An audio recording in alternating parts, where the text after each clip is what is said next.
Hello and welcome to the Hingham Fire Department, Station 2, the Torrance Station.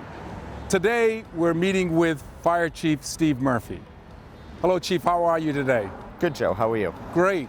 Tell us about this famous station. So we're down here at 230 North Street, which is Hingham Fire Station number 2. It's also referred to as Torrance sometimes, or also as North Fire Station. This station was built in roughly 1941 or 1942, depending upon when it was completed. And it has been serving the town for many, many years and has been very, helpful for us. Little bit about the history in the station.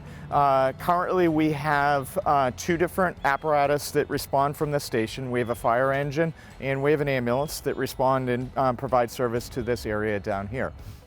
One of the things that's unique about this station is, unfortunately, it has not had a lot of upgrades over the years. And as I said, it was originally built in 1941. So there's a lot of restrictions specifically about the size of the building, the apparatus that can fit in there, the width of the bays, and things like that. And unfortunately, a lot of the utilities and all that stuff are original to 1941. So the boiler system is original, a lot of the electrical is original, the plumbing is all original. It's never really been upgraded. So the town recognized that they needed to look at this, and a few years ago, back in 2014, they formed a fire station building committee that was going to go through and see the options on this building. And the first option that they looked at, and they worked for about 2 years on this plan, was to see if they could renovate the building and modernize it and allow it to continue to serve the department, or the town and the department, for another 40 or 50 years. Unfortunately, they ran into a lot of issues with that. The first being that because this building was built so long ago, it doesn't meet the current seismic standards and that a modern fire station would need to be. Specifically, there's actually caissons underneath the floor in here, so this is a structural floor because there used to be a river that kind of ran right near here, so it's all soft ground underneath. And as a result, they realized that the only way that they were going to be able to renovate this station was to completely tear it down and then build from scratch. And then they started looking at it and they recognized the fact that the property is too small, we're already non-conforming, and we don't have enough space here for our needs currently. So they kind of, I think rightfully so, said, why would we tear the building down to build another building on the site that's going to be too small and everything else? And so they kind of said, we need to relocate the building.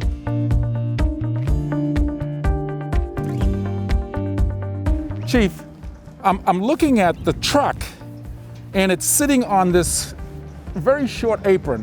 How often does this happen? So every single day, at a minimum, the crews go through and they check their truck to make sure that everything is working properly. And that includes also checking the pump, which means that they actually have to have the vehicle running and they have to put it in pump and they go through some different tests. Well, we can't really do that in the station. Even though we have a vehicle exhaust removal system, it's not designed to let the truck run for long periods of time or anything else. So every morning they will come out and they will do exactly what we're doing, and they'll run through and they can do different checks on the truck and all that stuff, which you're absolutely right. As you just pointed out, they take up the entire apron. So we just lost our sidewalk and no one can walk around without walking into the street, and there is a decent amount of foot traffic here. And the second problem that you just saw is the fact that cars think that they're pulling out. And so we'll frequently have cars that will stop there. Occasionally we'll have cars stopping this way because they don't know what their intention is when they're just sitting here doing a normal truck check. You can also see one of the problems too is there aren't necessarily great sight lines looking in this direction here to pull out. Even though there's a stop sign right there, sometimes to pull out and make a left is a little bit difficult here. So, in fact, I've actually experienced that when you talk about sight lines. I've come through here once where I couldn't see on the other side of this truck. Yes.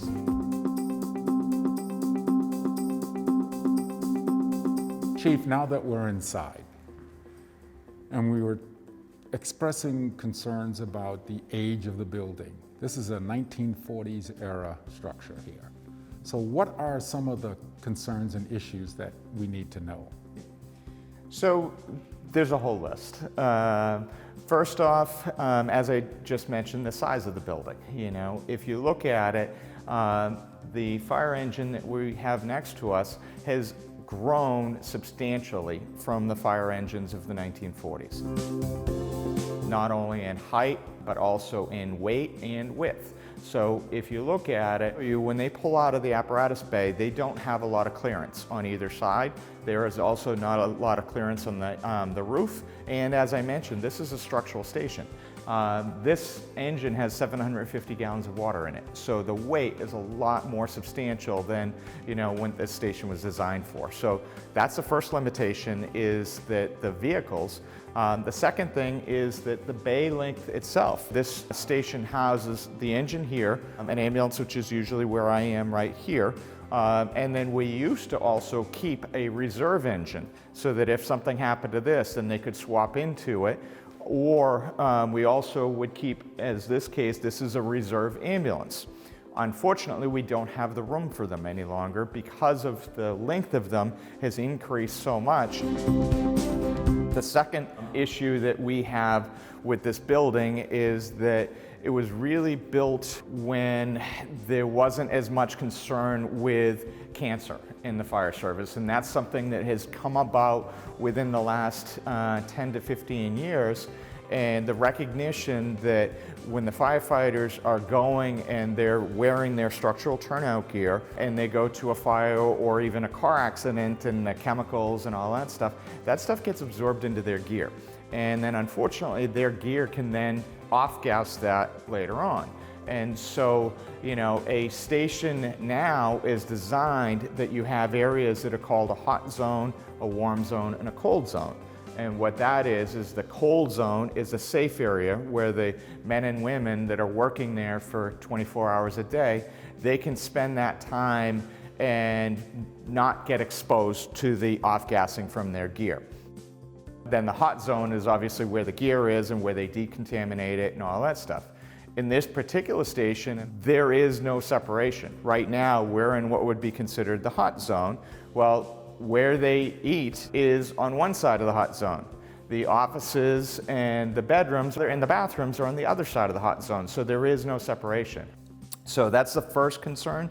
The second thing with the building itself is, as I just mentioned, it hasn't been upgraded.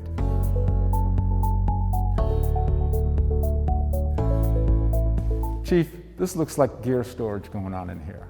It is. So this used to be another type of regular closet. If I remember correctly, I think it was actually where the washing machine was and stuff like that for the station. It was kind of almost like a wet closet area.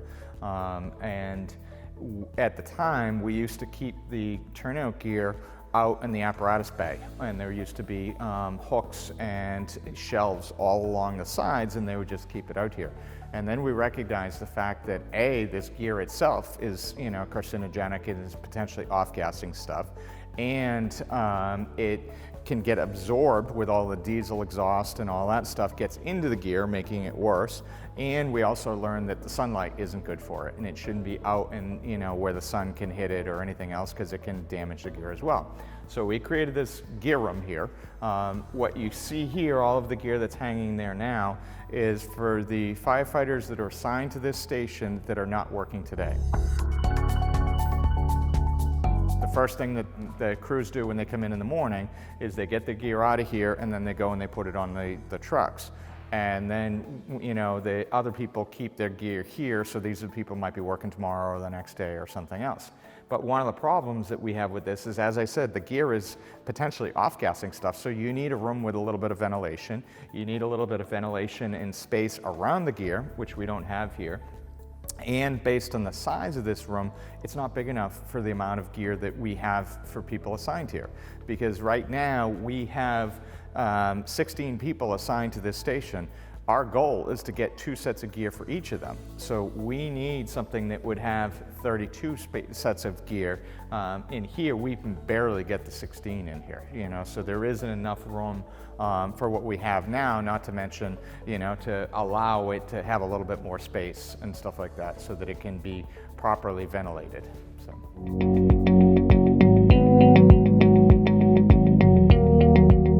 Now, Chief, this is an interesting room. It looks like you got a lot of things going on here.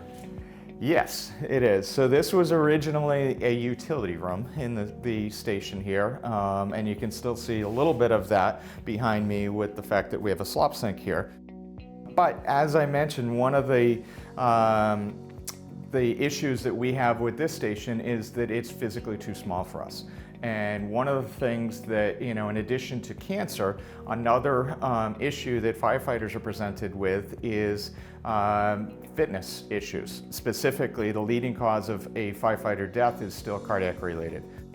And so something that has been advocated for years is that our firefighters need the ability to have a fitness area. Unfortunately, this station doesn't have any room for that. So a few years ago, people decided that they could modify our utility room and kind of make it a little bit of a fitness room. So that's part of what we've got. And then we also have some storage stuff here because, as I mentioned, we don't necessarily have enough storage. So these bags on the floor are speedy dry that they would use for a car accident to absorb fluids or anything else. And we have a couple closets here. So one closet, we have all of our vehicle type of supplies or anything else, which is really kind of undersized. And then immediately next to it, we have our closet where all of our ambulance supplies are, so probably not something that you really want to do and keep ambulance supplies right next to truck supplies in the same area as a weight room. But this is what we're dealing with for space. And what's behind that door there? This is a great looking room. This is our combination utility room / gear decon room. So we talked about it earlier, the importance of the firefighters being able to properly wash their gear after they get exposed to something like a fire to get the carcinogens out and everything else. Well, we do have a commercial gear washer here, but we don't have any ability to dry it. So if you look, you can actually see the rope here. That's your clothesline. That's our clothesline in it, which is actually kind of convenient because the boiler is 1941, so it's not necessarily energy efficient. So this room heats up pretty quick or pretty well in here. Just storage in a fire station really takes on its own problem. It would stand to reason that current state-of-the-art firefighting equipment and practices has far exceeded the ability of this building to sustain that. Yes, as I mentioned, this has been a great station. It's, it's allowed us to serve the community for many years, but, our mission as firefighters have changed. Talking about the health and well-being of our firefighters, let's take a look at where they sleep and eat.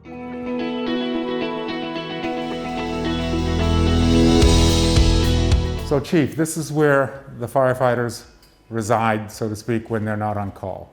Pretty much, yes. This is what we call the common room. This is an area that's used for many different things. Obviously, there's a table here, so normally there's a minimum of 4 firefighters. There could be 6 working out of the station, so this would be the area that they can eat their meals. Sometimes it's as a group, sometimes it's as a company down here. Other times it may be individually, depending upon who's working.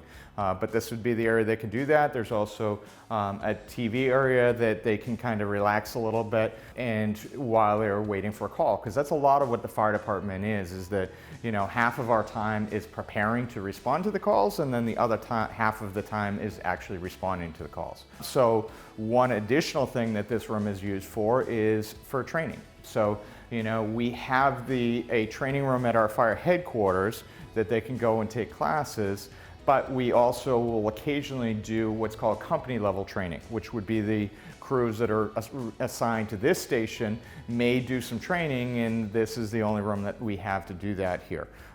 It's also something that we're finding, especially during COVID, that a lot of their training, especially the medical training, is all going virtual, and they have to attend live in-person classes or tape classes or anything else to, even for the hospital requirements, they have to, maintain their certifications.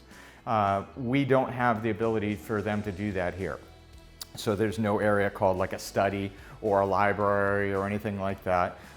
So they could use this if they were trying to do something together as a group, if someone had the ability to put something up on the bigger screen. If not, then they would have to use their individual devices to do the training that they would need. Something that, we would like to see is some different area that they can go and separate as well. Because you'll see in this station that, for example, if someone was studying, whether it was for a promotional exam or they're doing some continuing education, then they either have here or they have the bedrooms. That's it, or actually out in the apparatus floor, there's a table out there. But there's really no place that if, someone wants to separate themselves from the rest of the group and, work on some different promotional materials or whatever the case, we don't have that here because they're all kind of jammed on top of each other in here. Let's take a look at the kitchen. Sure.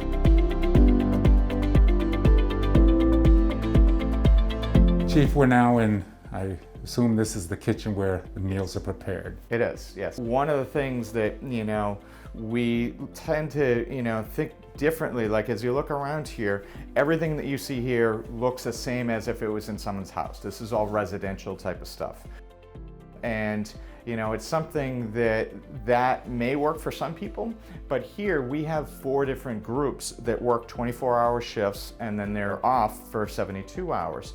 So they tend to sometimes want to keep things in the refrigerator or anything else. So when you're dealing with, trying to keep supplies that they bought for the group, if they all cook together, there isn't enough space for 4 different groups. It would almost be like 4 families living in the same house that are using the kitchen over and over again. So, the cabinets and, stuff like that gets a little bit small sometimes because they all want their own, ketchup or something else for each of the group, and they tend to have that.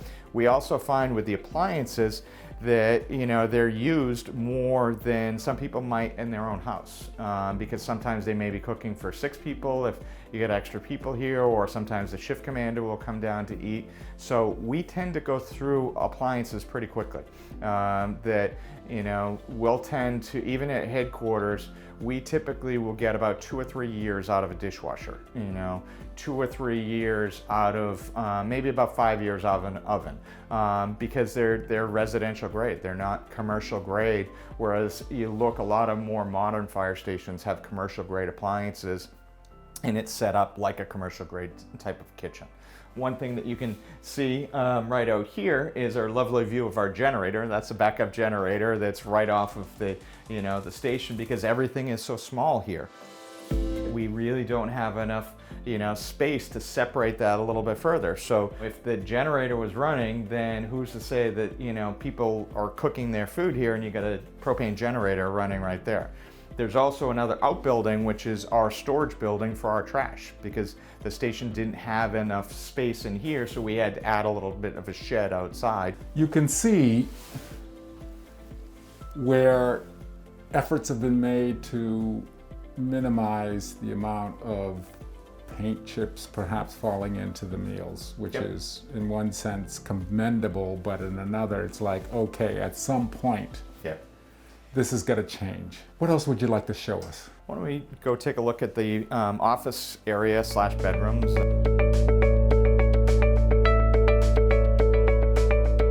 Now, Chief, we're in some really tight quarters here. Yes. I mean, I'm looking at what appears to be the mailboxes here, Yeah. the bulletin board here, Yeah. which then leads into bedrooms. Yes. This is incredibly tight quarters. Yes, it is. So this is what we refer to as the living quarter side, which is also kind of the office side as well. So this station was, again, originally built in the 1940s, so the bedroom layout was slightly different than what a modern station would have now. So we, as I mentioned, at a minimum, we have 4 people working here. We only have 3 bedrooms. So at least 2 people are sharing a bedroom. There are times, especially when we have a storm, that we may have 6 people working here, which means that, you know, again, we've got to kind of bunk up in multiple things, and especially, you know, in the fact that when this station was built, we didn't have any female firefighters. Now we have 4 females that work for our department. So there was never really arrangements for that. There wasn't a, you know, separate sex bathroom or separate, or, you know, individual bedrooms or anything like that. So we've had to kind of make do with what we have. Whereas headquarters station, all of the bedrooms there are individual bedrooms, and the bathrooms are becoming more a unisex type of bathroom. But right in here is our only office in this station. This is where the company officer, the lieutenant, would do any paperwork or anything else, which, you know, works for them. But as I mentioned earlier, there's a lot of other responsibilities that our firefighters and, you know, paramedics have to do, especially with training, and they only have 1 computer here, and it's kind of a little bit limited. So if the lieutenant has to do any of his reports, then no one else can use that computer. You can see some of the utilities in here. Specifically, I talked about earlier that we still have screw-in fuses, you know, in the building, because they've upgraded portions of the electrical, but not other portions, you know. So you can see that, you know, it definitely needs a little bit of a, you know, modernization type of thing. Behind you is actually the lieutenant's bedroom, which is actually the nicest and largest bedroom here. And if you can see within it, that this bedroom actually has 4 lockers, because there's 4 different people assigned to work here. And there, believe it or not, there's actually a bathroom in there, and our IT closet is in there, you know. So everything gets kind of jammed into, you know, different spaces and stuff. Chief, let's talk about storage here. Is this current standards, practice, and procedure? No, not really. So as I've alluded to when I showed you the other storage closets here, this is, you know, something that we're making do with what we have. And unfortunately, what you are seeing right here is things that don't have better places to go, but things that are necessary within the fire department. So, you know, we have our own fire department mechanics, and occasionally they'll have to come down here to work on one of the vehicles. So we need a place for them to keep some supplies and some tools and all of that stuff within the station. And, you know, just general things, you know, shop vacs for the vehicles or anything else. And, you know, it just kind of gets put where it gets put. And you can see even behind me, the ladders here and all that stuff. These are things that we use as part of this building, but because there's no other home, then they kind of get put on the apparatus floor.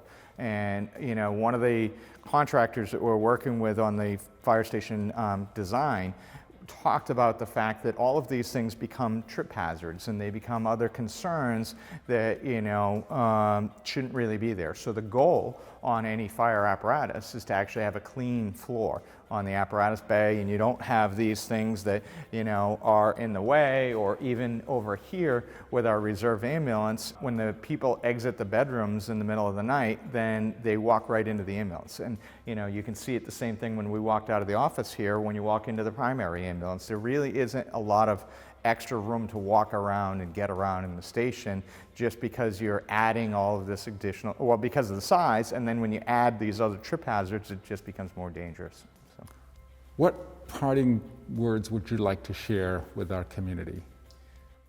I would just ask for their support on going forward with this project, you know, because as you just alluded to, this particular location has served the town since 1941, 1942 when it opened up.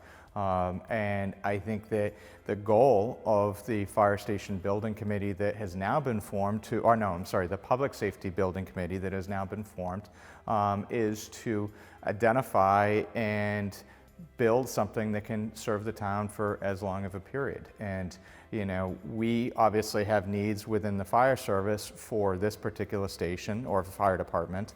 And, you know, my understanding and talking with Interim Chief Jones is that they have needs as well. So I think that there's a great opportunity for the town to help, you know, fix two problems that we have, and I just ask everyone for their support when it comes to the town meeting to purchase the property, and then second, eventually when it comes for the funding portion of it, which would be an additional town meeting, to remember that and think of the fact of what is needed for the future for the town.